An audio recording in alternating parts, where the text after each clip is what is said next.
And now, it's time for another Dice Tower review with the Game Boy Geek. Hello my friends, it's the Game Boy Geek here.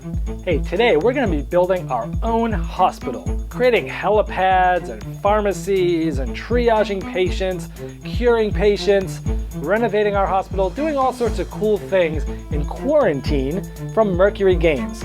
Now it's 2 to 4 players, takes about 60 minutes to play, and it's an interesting game with some things that I haven't seen before. So let's take a look and play it, show you how it's played, and I'll give you my final thoughts on what I think about quarantine.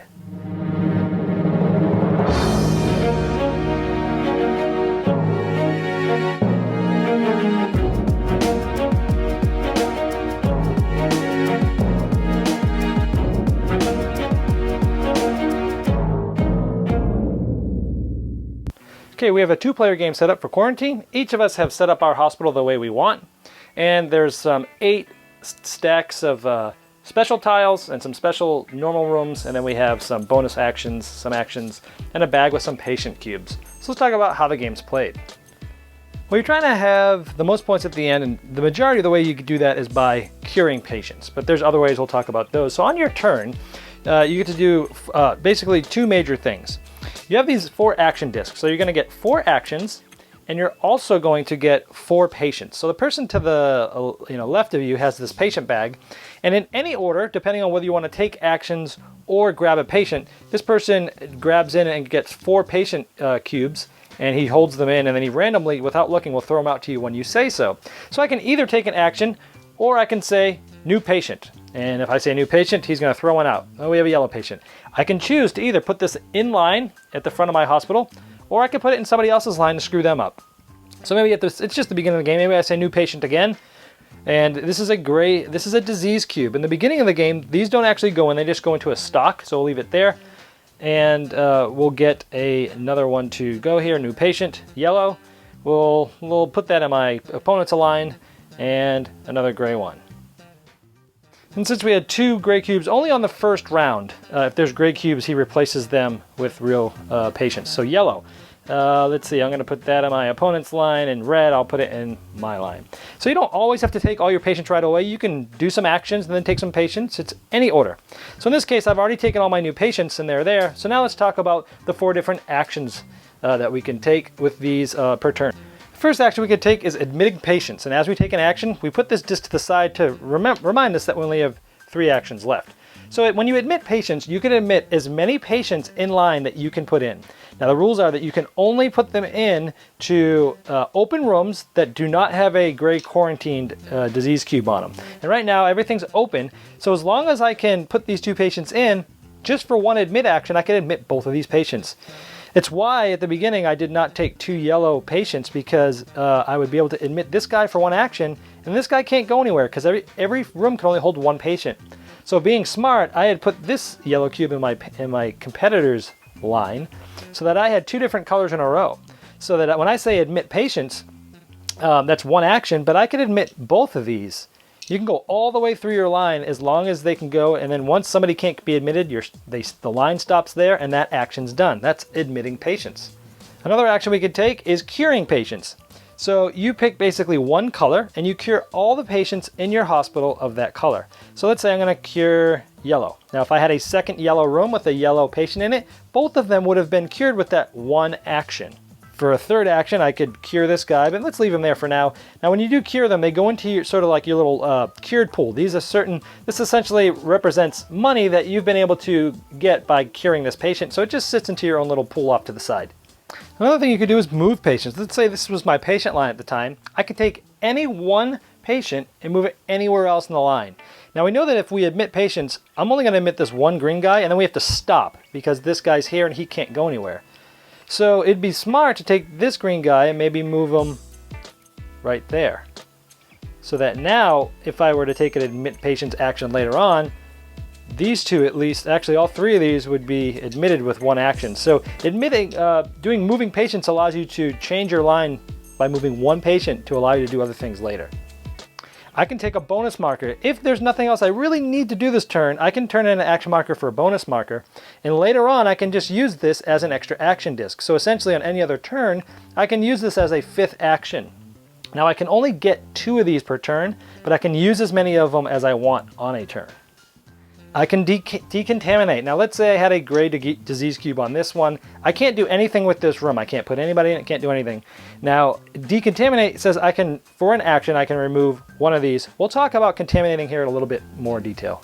You can renovate, which allows you to take any 2 tiles and move them that do not have any patients or quarantine cubes in them. So maybe I wanted to move this down here for a certain reason. This actually is a lot more useful later on in the game when you have some special rooms that you want to move around to do some other things. But this allows you to renovate and move things around your hospital. Keep in mind when you're placing things, notice that the doorways, some of these walls don't have doorways. You have to make sure that you can always get to every tile on your board from the lobby. So you always have to keep that in mind. Okay, another thing you do is buy room tiles. Now let's talk about this. If we're talking about the additional normal rooms, you can just take any 2 patient cubes that you've cured. Remember, when you cure patient cubes, you're putting them in your pool. Let's say I had already cured these 2 patients. I'm going to use these 2 to buy one of these normal rooms. And for a normal room, I just put them back out of the game. They're out of the game in the box. And I can grab any one of these tiles. Now notice that these tiles have doorways on all 4 ends, which is really cool because it makes it so you're not going to get dead-ended with some of these special tiles. So I could have taken that green one, and since it's open on any end, it just gives you a lot more options to build more of those special tiles off. Now at the beginning of the game, there's 8 stacks of special tiles. Each stack has 2 tiles of the same type. Now these are randomly selected at the beginning of the game. There's actually many more than 8 tiles, so the cool thing is that every game it's going to be different, the types of tiles that are in there, because there's plenty of them that come with the game. So these 8 were randomly selected, and if I want to try to buy one of these, you can't just buy it. You have to open a contract for these, and how this works is, let's say I want to get a pathology one. What I do is, for an action, I take this pathology tile, I place it out in front of me, in front of my board, and I get to bid on it. I have to bid at least 2 patient cubes that I have already cured. Remember, those are currency after you cure them. Let's say I want to bid a 1 green and a 1 yellow. Now you can bid as many as you want, but you want to look around at the other opponents and see what they have to bid with afterwards. So I've bid 1 green and 1 yellow, and that's an action. Now, as it goes around to the next people, one of the things they can do is take this tile. Actually, both of them would be sitting there on top of each other. Now, if somebody else wants for an action to take this, essentially what they do is they would pay 1 green and 1 yellow cube that they have cured. So if they pay a green and a yellow and pay it to the box, remember those are patients that they've already cured, they could take one of these tiles and then place it in their room as a normal thing. We'll go over what these tiles do later. And there's 1 left. Now, if there is another player, let's say we were playing 3 players and somebody took this tile and bid and did the 1 green and 1 yellow, this would go away from me and I would get my cubes back because I bid that, but I didn't actually get to use it. Also, anytime anybody buys a tile underneath you in contract, for every one that's bought, you get a bonus action to at least help you out a little bit. Now, if nobody bought them, what I would do is on my next turn, it doesn't cost me an action. I get to finally spend these 2 cubes and put them back in the bag, and I get to place this, but it doesn't cost me an action because my action was sort of used up the round before to get this tile. If there was still another tile there, then this tile would go back into the talent pool. We'd put it right back where it used to be with the cubes on it, and later on during the game, if the other person wants to now buy this, or maybe even you later on, you can then just buy it directly. Now that it's been through an open contract, nobody bought it, it's there for purchase of a green and yellow. So notice that in this game, I have 2 players set up. If there were just 2 players, we would just have typically 1 of these tiles, but I wanted to show you that there are 2 and they stack. So 2-player game, there'd really only be 1 of these out at a time, and at more than 2 players, there'd actually be 2. So in this regard, if somebody had taken this, there wouldn't be 1 here, but I wanted to show you how they would stack in a 3 or 4-player game as well. And after you're done with your 4 actions, you just pass to the next player, and he starts to take it. The person to his left is there to draw the 4 patient cubes for him. So let's talk about the disease cubes. When you say new patient and a disease cube comes up, a quarantine cube, you get to pick this and put it anywhere. Let's say someone put it on this hospital, and they put a disease cube here. Now, or let's say they put it here. Now the next time they put a disease cube somewhere, it has to go adjacent. Now the walls don't have to be open, it doesn't have to be able to get to it. As long as it's an adjacent room, they can go there. Now, let's say this was another gray cube that was put here. When a cube is put here, you'll see these little, these are called nurses stations. At the end of the game, they give you points, but they're a little dangerous too, because they make diseases spread faster. Pretty thematic. So if a disease cube is put on a room that is attached to a nurses station, if there's any gray disease cubes in the stock out in the middle of the board, they would also be able to place, for no additional actions, another one in any one of the adjacent rooms that's touching the nurses station. In this case, it's this one because it's adjacent. The walls don't have to be open, but it goes to the nurses station and gets there. So if you have nurses stations, when you put a cube there, they can spread pretty quickly. Now we talked about how these cubes get taken from the stock. The way they get to the stock is anytime someone takes an action to remove a gray cube, they go into the stock.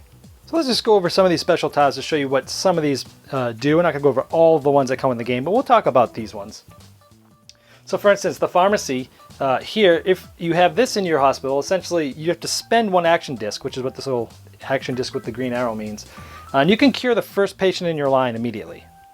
The triage allows you to rearrange and move all your patients in your line. You just rearrange them all.